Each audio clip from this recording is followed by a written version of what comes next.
ఆదిలో వాక్కు ఉండెను, ఆ వాక్కు దేవుని యొద్ద ఉండెను, ఆ వాక్కు దేవుడై ఉండెను. ఆ వాక్కు శరీరధారి అయి మన మధ్య నివసించును.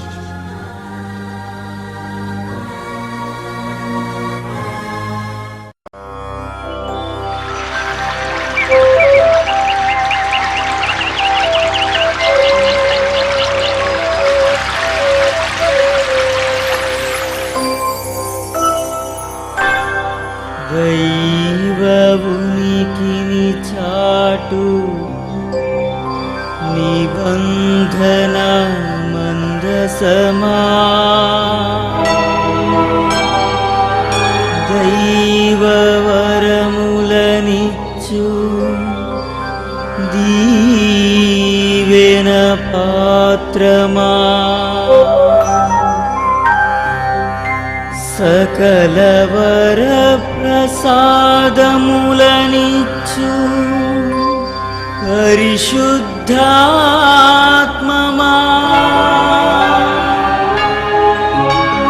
నీకే స్తుతి, నీకే మహిమా, నీకే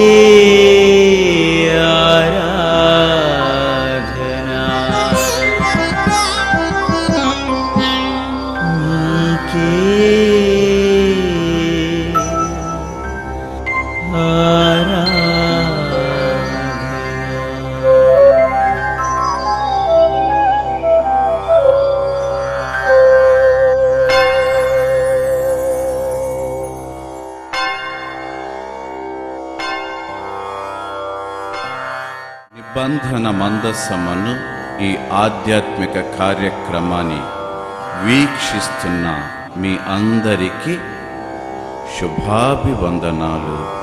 త్రియేక దేవుని శుభాశిస్సులు.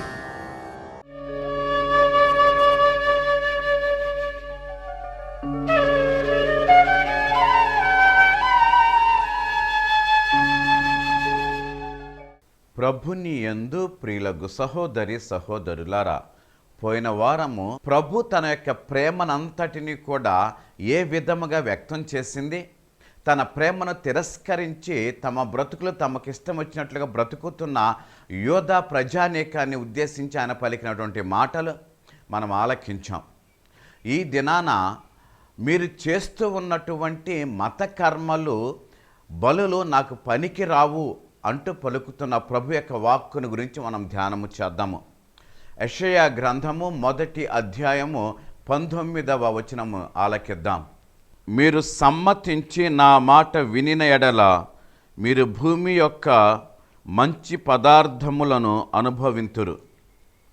సమ్మతింపక తిరగబడిన ఎడల నిశ్చయముగా మీరు ఖడ్గము పాలగుదురు.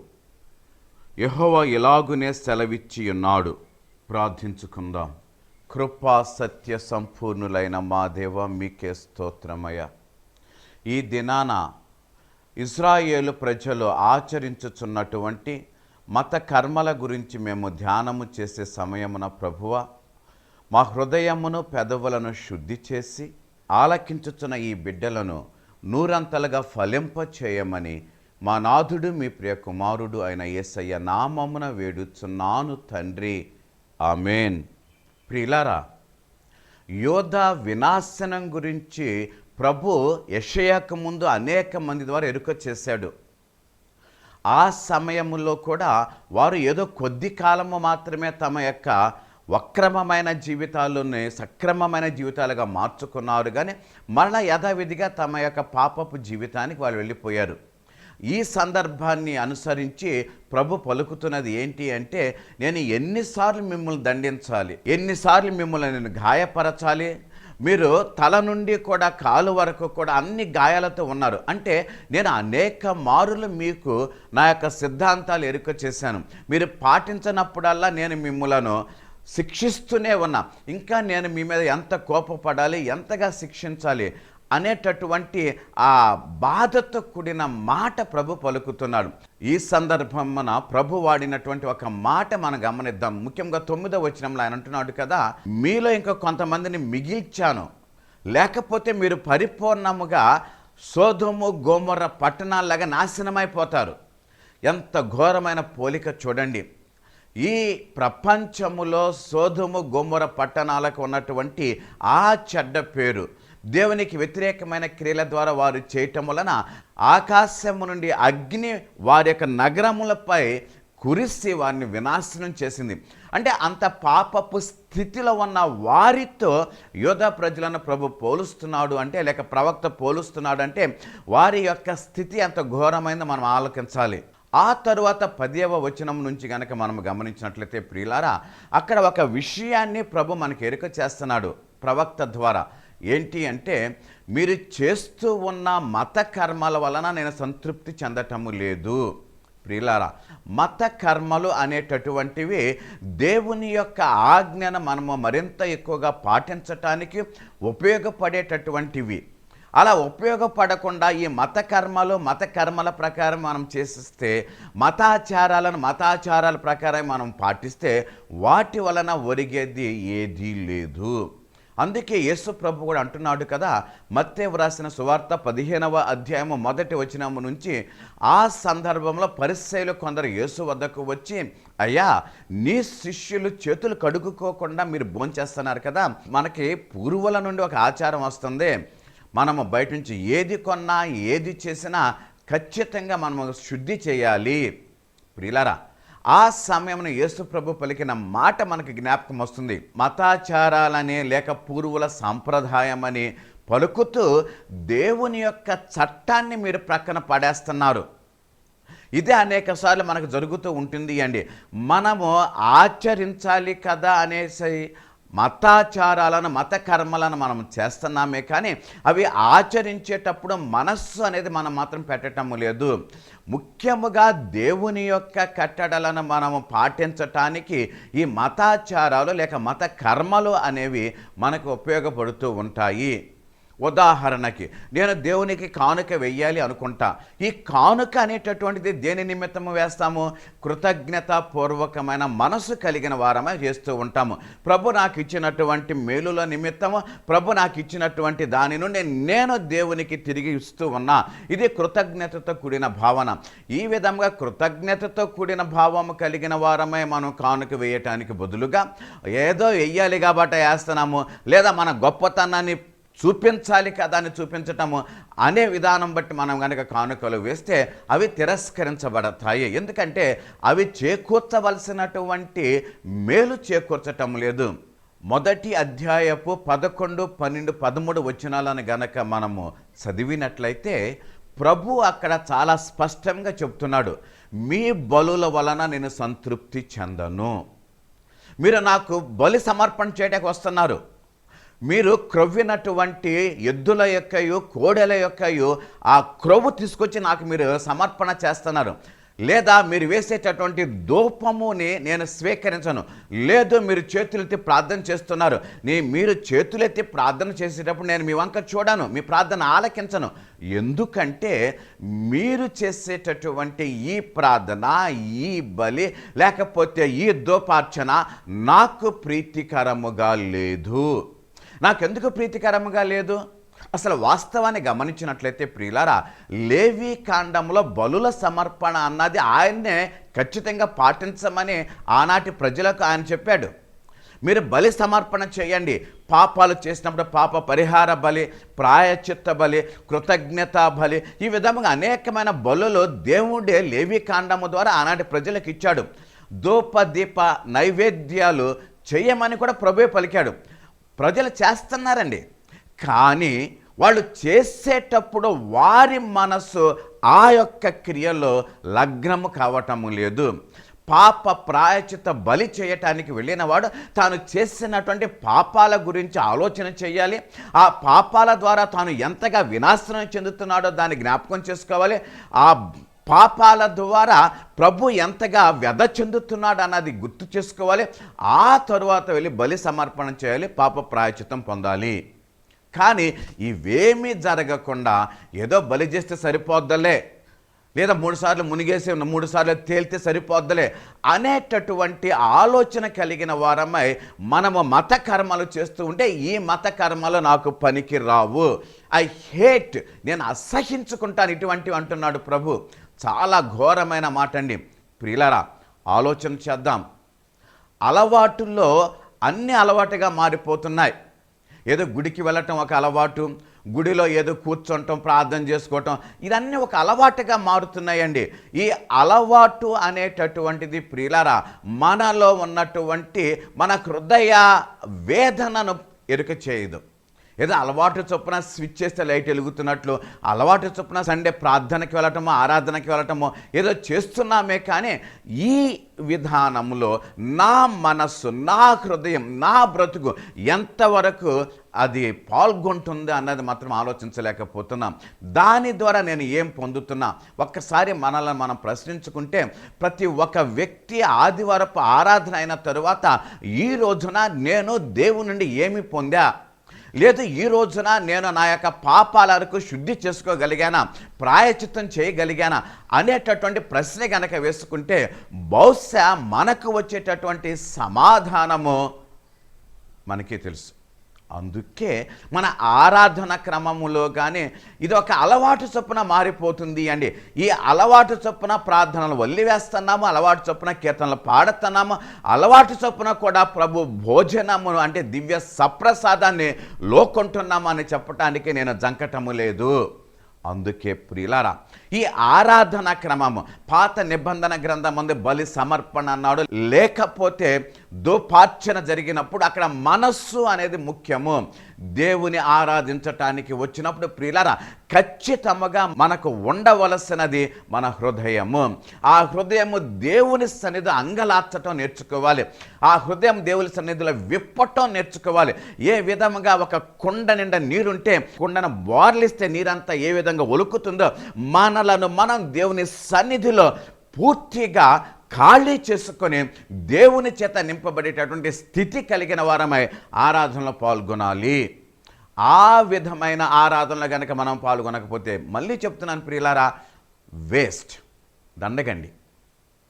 అందుకే ఆనాడు యెషయా ప్రవక్త ఆ ప్రజలను హెచ్చరించిన విధంగా ఈనాడు మనందరినీ ఆయన హెచ్చరిక చేస్తున్నాడు. కొన్ని సందర్భాల్లో చాలా వింతగా ఉంటుందండి మన ప్రవర్తన. నేను ఇది చేస్తే సరిపోతుందా, అది చేస్తే సరిపోతుందా, తిరుసభ ఇది చేయమంటుంది, అది చేయమంటుంది అని ఆ కర్మలు, ఆ ఆచారాలు చేయటానికి మనం ఇచ్చేటటువంటి ప్రాముఖ్యత మన హృదయానికి మనము ఇవ్వటము లేదు. ప్రియులారా, 17వ వచనం చాలా గొప్పదండి. ఏంటి అంటే, పీడితులను ఆదుకోండి, శ్రమించే వారికి చేయూతనివ్వండి, పడిపోయిన వారిని లేవనెత్తండి. ఒకానొక సందర్భంలో యేసు ప్రభు దగ్గరకు ఒక ధనికుడైన యువకుడు వచ్చి అతను పలికిన మాట, అయ్యా నిత్య జీవాన్ని పొందాలంటే నేనేం చేయాలి? ఏం చేయటం ఏంటి? దేవునికి ఆజ్ఞలను పాటించు, నేను అన్నీ పాటిస్తూనే ఉన్నా. అప్పుడు ప్రభు పలుకుతున్నటువంటిది, నీకు ఇంకొకటి లోపించింది. ఏంటి అంటే, నీకున్న ధనాన్ని అంతా వెచ్చించి పేదలకు ఖర్చు పెట్టి వచ్చి నన్ను వెంబడించు అంటాడు. ప్రియులారా, అతడు ధనవంతుడు అవట చేత ఆ మాటలు అతనికి రుచించలేదు కాబట్టి విడిచి వెళ్ళిపోతాడు. అప్పుడు యేసుప్రభు అంటాడు, ధనవంతుడు పరలోక రాజ్యంలో చేరుట కంటే ఒంటే సూది బెద్దం గుంటే వెళ్ళటం సులభం అంటాడు. ఇక్కడ ధనవంతుడు అనేటటువంటిది ప్రియులారా ఒక్క విషయం మనం గమనిద్దాం. ఏదో ధనరాశులు ఉండి, డబ్బు ఉండి, భూములు ఉండి ధనవంతుడు అనుకుంటే తప్పండి. ధనము అనేటటువంటిది మనలను ఒక విధమైనటువంటి స్థితికి తీసుకెళ్లేది. అది ఎంతైనా కావచ్చండి. ఇంకొక విషయం మనం గమనిద్దాం, ఇతరులకు సహాయపడటానికి కావలసినటువంటిది మనసే కానీ మనీ కాదండి. నాకు కోట్లు ఉండొచ్చు, లక్షలు ఉండొచ్చు, కానీ సహాయపడే మనస్తత్వం కనుక నాకు లేకపోతే, కనీసం మనం చెప్తూ ఉంటాము కదా, ఎంగిలి చేత్తో కాకిని కూడా విదిలించమని, ఆ స్థితి కలిగి ఉంటాము. పేదవాళ్ళు ఉన్నారండి, సామాన్యులు, మధ్యతరగతి వాళ్ళు అనేక సార్లు తమ ప్రక్కన ఉన్న వారిని ఆదుకోవడానికి ప్రయత్నం చేస్తూ ఉంటారు. అందుకే అంటూ ఉంటారు, ఆకలిగా ఉన్నవాడికి ఆకలితో ఉన్న వారి యొక్క ఆకలి అర్థమవుతుంది అని. కాబట్టి మనం ఎవరికైనా సహాయం చేయాలి అంటే ధనరాశులు అక్కరలేదండి, కావాల్సిందల్లా మనసు. ఈ మనస్సు కలిగి మీరు ప్రవర్తించండి, ఈ మనస్సు కలిగి మీరు బ్రతకండి. అందుకే యేసు ప్రభు మరొక సందర్భంలో అంటాడు కదా, 2 ఆజ్ఞలు ముఖ్యమైనవి అంటాడు. మొదటిది సకల వస్తువుల కంటే సర్వేశ్వరుని అధికంగా ప్రేమించాలి, రెండవది నీ వలె నీ సహోదరుని ప్రేమించాలి. ఈ 2 కూడా 2 కళ్ళ వంటివి ప్రియులారా. ఇందుట్లో ఏది లోపించినా, నేను ప్రార్థన చేసుకుంటున్నా, ప్రార్థన సరిపోతుంది, నేను ప్రార్థనాపరుడిగా జీవిస్తున్నా, నాకు పర్వాలేదు అనుకుంటే సరిపోదు. నేను సోషల్ వర్క్ చేస్తున్నా, నేను అది చేస్తున్నా, ఇది చేస్తున్నా, కాబట్టి నాకు ప్రార్థన అక్కరలేదు అన్నా సరిపోదు. అటు ఇతరులకు సహాయపడే తత్వము, ఇటు దేవుని ఎడల ప్రార్థనాపూర్వకమైన మనస్సు కలిగిన వారమై మనము జీవించిన నాడు దేవుని నుండి మనము పొందినటువంటి ఆ కృప మనలను శుద్ధి చేస్తుంది. ఇదే విషయాన్ని రోమీలకు వ్రాసిన లేఖ 12వ అధ్యాయము 9వ వచనంలో స్పష్టంగా మనకు ఎరుక చేయబడుతూ ఉంది. మీ ప్రేమ నిష్కపటమైనదై ఉండవలెను, చెడ్డ దానిని అసహించుకొని మంచి దానిని హత్తుకొని ఉండుడు. సహోదర ప్రేమ విషయములో ఒకని యందొకడు అనురాగము గల వారై ఘనత విషయములో ఒకనినొకడు గొప్పగా ఎంచుకొనుడు. ప్రియులారా, ఎంత స్పష్టంగా ఎరుక చేస్తున్నారంటే పౌలు గారు, మీరు చూపించే ప్రేమ స్వార్థంతో కూడిన ప్రేమగా ఉండకూడదు. మీరు చూపించే ప్రేమ నాకేంటి లాభము అనేటటువంటి ఆలోచనగా ఉండకూడదు. అది నిర్మలమైన నిష్కపటమైన ప్రేమగా ఉండాలి. ఒక విధంగా చెప్పాలి అంటే యేసు ప్రభు యొక్క ప్రేమను పోలి మన ప్రేమ కూడా ఉండాలి. యేసు ప్రభు యొక్క ప్రేమ ఎంత గొప్పది అంటే ఆఖరికి తనను అమ్మి వేస్తాడు అని తెలిసినా సరే చివరి వరకు కూడా యూదా ఇస్కరియోతును యేసు ప్రేమించాడు అండి. అదే నిజమైన ప్రేమ. అందుకే యేసు ప్రభు ప్రేమకు ఒక నిర్వచనాన్ని ఇస్తున్నాడు. ఏంటి ఆ నిర్వచనం అంటే, తన స్నేహితుని కొరకు తన ప్రాణమును ధారపోయి వానికంటే మిక్కిలి ప్రేమ గలవాడు ఎవ్వడూ కూడా లేడు. నేను మేము స్నేహితులు అని పిలుస్తా, సేవకులు అని పిలవను అని చాలా స్పష్టంగా ఆయన ఎరుక చేస్తున్నాడు అండి. యేసు ప్రేమలో మనము బ్రతుకుతున్నాము కాబట్టి, యేసు ప్రేమను మనము కలిగి ఉంటున్నాము కాబట్టి, యేసుని పోలిన బ్రతుకుగా బ్రతకాలి అంటే ఆయన మనస్తత్వాన్ని మనం అనుకరించాలి, ఆయన మనస్తత్వము మనలో ఉండాలి. ఎప్పుడైతే యేసు యొక్క మనస్తత్వం మనలో ఉంటుందో అప్పుడు మనము యేసులా బ్రతకటానికి మనం ప్రయత్నం చేస్తూ ఉంటాము. అందుకే ఒకానొక సందర్భంలో అంటాడు కదా యేసయ్య, నా పరలోక తండ్రి ఎంత పవిత్రుడో మీరు కూడా అంత పవిత్రులుగా ఉండండి. వినటానికే చాలా కష్టం అనిపిస్తుందండి. మనం పవిత్రులుగా ఎలా ఉంటాము? పాపపు స్వభావం కలిగిన వారమే, పాపపు స్థితిలో బ్రతుకుతున్నామే. మరి అటువంటిప్పుడు మనం పవిత్రులుగా ఎలా ఉంటామండి. ఎందుకు అంటే మనలను మనము పవిత్రులుగా చేసుకోవటం అనేది మన చేతిలో పని కాదు. మనలను మనం పవిత్రులుగా చేసుకుంటాం అనేది మన చేతిలో పని కాదు. ఎందుకంటే మనకు మనంగా మనం పవిత్రులు చేసుకునేటటువంటి స్తోమత కానీ స్థితి కానీ మనకు లేదు. ఇదే విషయాన్ని యెషయా గ్రంథము 1వ అధ్యాయము 18వ వచనంలో ప్రభు స్పష్టంగా యెషయా ద్వారా ఎరుక చేస్తున్నారు. ఆలకిద్దాం. యెహోవా ఈ మాట సెలవిచ్చుచున్నాడు, రండి మన వివాదము తీర్చుకుందము. మీ పాపముల రక్తము వలె ఎర్రనివైనను అవి హిమము వలె తెల్లబడును, కెంపు వలె ఎర్రనివైనను అవి గొర్రె బొచ్చు వలె తెల్లవేగును. మీరు సమ్మతించి నా మాట వినిన ఎడల మీరు భూమి యొక్క మంచి పదార్థములను అనుభవింతురు. సమ్మతింపక తిరగబడిన ఎడల నిశ్చయముగా మీరు ఖడ్గము పాలగుదురు. యెహోవా ఇలాగునే సెలవిచ్చి ఉన్నాడు. ప్రియులారా, ప్రభు ఎంత స్పష్టంగా ఎరుక చేస్తున్నాడు అంటే, పవిత్రత అన్నది నీకు నీవుగా సంపాదించుకోలేవు, నీకు నీవుగా ఆపాదించుకోలేవు. అది నేనిస్తా. నీ యొక్క పాపాలు ఎర్రగా ఉన్నా, భయంకరంగా ఉన్నా, నా దగ్గరకు వస్తే నిన్ను హిమము కంటే కూడా తెల్లగా చేస్తా. మంచు కంటే నేను తెల్లగా చేస్తా, తెల్లటి గొర్రెబొచ్చు కంటే నీ యొక్క బ్రతుకు తెల్లవిగా, పవిత్రముగా, నిర్మలంగా నేను చేస్తా అని ప్రభు పలుకుతున్నాడు. ఎప్పుడు? ఆయన సాన్నిధ్యానికి వెళ్ళినప్పుడు, ఆయన చెప్పిన మాట ఆలకించినప్పుడు, ఆయనకు విధేయించినప్పుడు.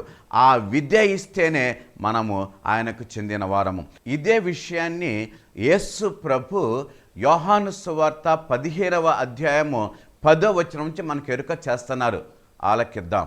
నేను నా తండ్రి ఆజ్ఞలు గైకొని ఆయన ప్రేమ యందు నిలచియున్న ప్రకారము మీరును నా ఆజ్ఞలు గైకొనిన ఎడల నా ప్రేమ యందు నిలిచియుందురు. మీ యందు నా సంతోషము ఉండవలెననియు మీ సంతోషము పరిపూర్ణము కావలెననియు ఈ సంగతులు మీతో చెప్పుచున్నాను. నేను మిమ్మును ప్రేమించిన ప్రకారము మీరొకని ఒకడు ప్రేమించవలననుటయే నా ఆజ్ఞ. తన స్నేహితుల కొరకు తన ప్రాణమును పెట్టువాని కంటే ఎక్కువైన ప్రేమ గలవాడెవడునూ లేడు. నేను మీకు ఆజ్ఞాపించిన వాటిని చేసిన ఎడల మీరు నా స్నేహితుల యుందురు. ప్రియులారా, ఎంత స్పష్టంగా ఎరుక చేస్తున్నారు అంటే, మీరు గనక నా ఆజ్ఞలను పాటించినట్లయితే, నేను తండ్రి ఆజ్ఞను పాటించి తండ్రి అందు ఏ విధంగా స్థిరపడ్డానో మీరు గనక నా ఆజ్ఞలను పాటించినట్లయితే నేను నా యందు మీరు స్థిరపడతారు అని పలుకుతూ ఆఖరి మాట పలుకుతున్నాడు అండి. మీరు గనక నేను ఆజ్ఞాపించినవన్నీ పాటించినచో మీరు నాకు స్నేహితులు అవుతారు. ఇక్కడ స్నేహభావము అనేది ప్రభు అందిస్తున్న హస్తం అండి. స్నేహస్తాన్ని ఆయన అందిస్తున్నాడు. మీరు గనక నా ఆజ్ఞలను పాటిస్తే మీరు స్నేహితులుగా ఉంటాం. ఎంత గొప్ప విషయం అండి. కానీ ప్రియులారా, ఈ లోకంలో బ్రతుకుతున్న మనము దేవుని యొక్క ఆజ్ఞలను పాటించటము అంటే అంత సులభతరము కాదు. మనకున్నటువంటి ఈ దేహము, ఈ లోకము, ఈ సైతాను మనలను దేవుని నుండి దూరం తీసుకెళ్ళటానికి ప్రయత్నం చేస్తూ ఉంటాయి. సైతాను చేసేది ఏంటి అంటే, లోకము ద్వారా మనలను అనేక విషయాల ప్రలోభ పెడుతూ ఉంటుంది.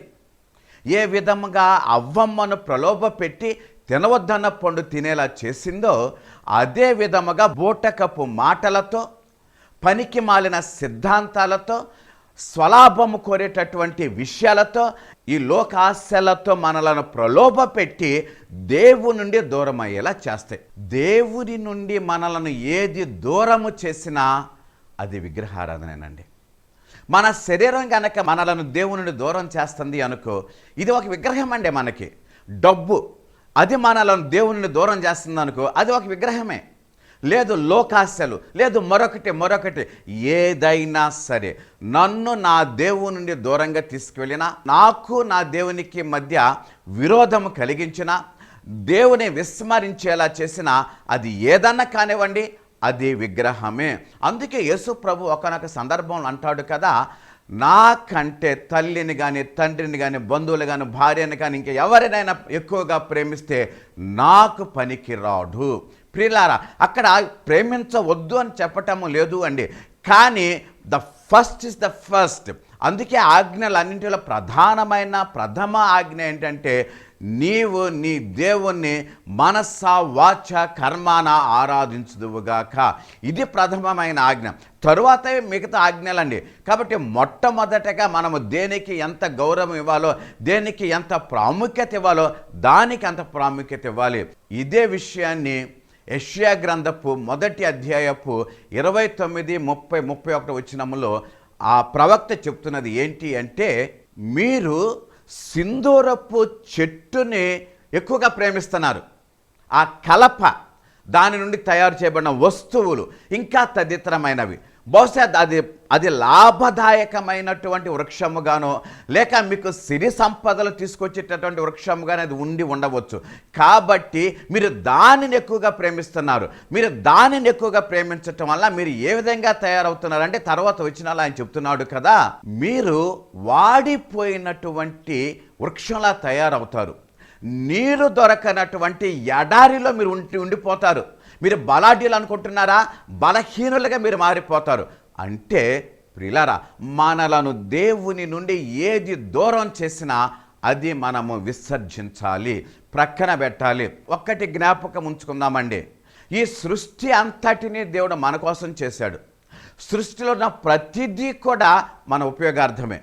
కానీ ఉపయోగించవలసిన దాన్ని ఉపయోగించుకుందాం, ఆరాధించవలసిన దాన్ని ఆరాధిద్దాం, గౌరవించవలసిన వాటిని గౌరవిద్దాం.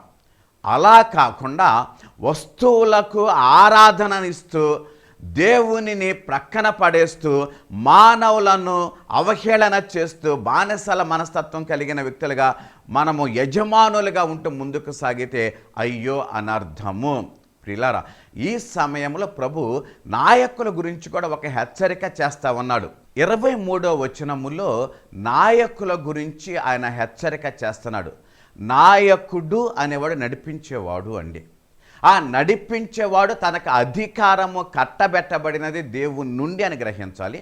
తన క్రిందనున్నవారు నాకు దేవుని చేత ఇవ్వబడిన వారు, వీరిని సరైన మార్గంలో నడిపించే బాధ్యత కలిగిన వ్యక్తిగా ఉన్నాను అన్నది వారు గుర్తుంచుకోవాలి. ఇక్కడ నాయకులు అంటే పెద్ద పెద్ద నాయకుల గురించి నేనేం మాట్లాడటం లేదు అండి. మన ఇంట్లో ఉన్న నాయకత్వం గురించి కూడా మనం మాట్లాడుకోవచ్చు. ఇంటికి నాయకుడు తండ్రి అండి. తాను ఇంటికి నాయకుడు కాబట్టి, శిరస్సు కాబట్టి, ఆ శిరస్సు ఏ విధముగా తన యొక్క కుటుంబాన్ని నడిపిస్తుంటుందో ఆ కుటుంబం అంతా ఆ విధంగానే నడుస్తుంది.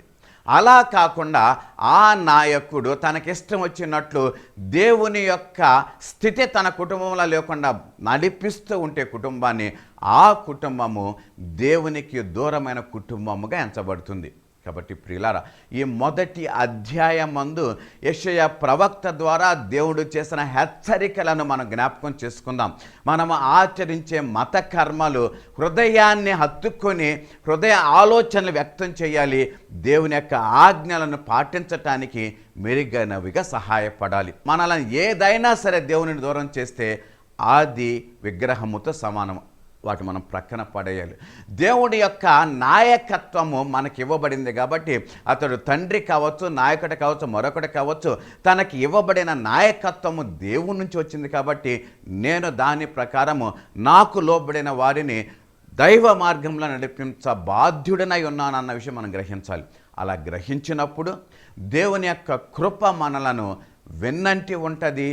దేవుని యొక్క ఆలోచన ప్రకారం మనం బ్రతుకుతాము. మన బ్రతుకులు పండుతాయి. ఆయన దీవెనలు మనపై కుమ్మరించబడతాయి. తలలు వంచండి, ప్రార్థన చేసుకుందాం. కృపా సత్య సంపూర్ణులైన మా దేవ, మీకే స్తోత్రమయ. సర్వోన్నతుడవైన మా తండ్రి, మీకే స్తుతి ఆరాధన. ఈ దినాన మీరు మా ఎడల చూపించుతున్న ప్రేమను బట్టి మీకు వందనాలు. మేము ఎలా బ్రతకాలో మీరు మాకు యెషయా ప్రవక్త ద్వారా నేర్పుతున్నందుకు మీకు వేలాది స్తోత్రాలు. మేము దేనిని స్వీకరించాలి, దేనిని విడిచిపెట్టాలి, దేనిని గురించి మేము జాగ్రత్త పడాలన్న విషయాలు మాకు ఎరుక చేసినందుకు మీకు వేలాది స్తోత్రాలు. ప్రభువా, ఆలకించిన ఈ బిడ్డలందరూ కూడా నూరంతలుగా ఫలింపచేయమని మా నాథుడు మీ ప్రియకుమారుడు యేసయ్య నామమున వేడుచున్నాను తండ్రి. ఆమేన్. సర్వశక్తుడు దయామయుడు పిత పుత్ర పవిత్రాత్మ సర్వదా మిమ్ము దీవించి మీకు తోడై ఉందురుగాక. Amen. Thank you. God bless you.